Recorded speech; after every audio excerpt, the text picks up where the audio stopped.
How to use Google Lens app for homework help. Are you guys facing issues to use Google Lens app for your homework help? If that's so, then this video might help you out. Without further ado, let's get started. First of all, open Google app on your mobile device. Once you open the app, you can see this icon for Google Lens.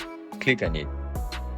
As soon as you click on it, now just place your camera to the question.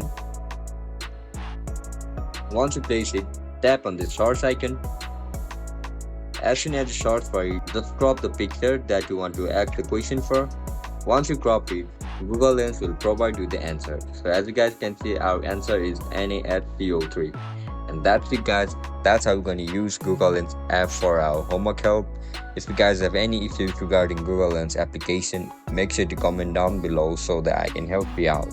I'll catch you up in the next one. Bye bye.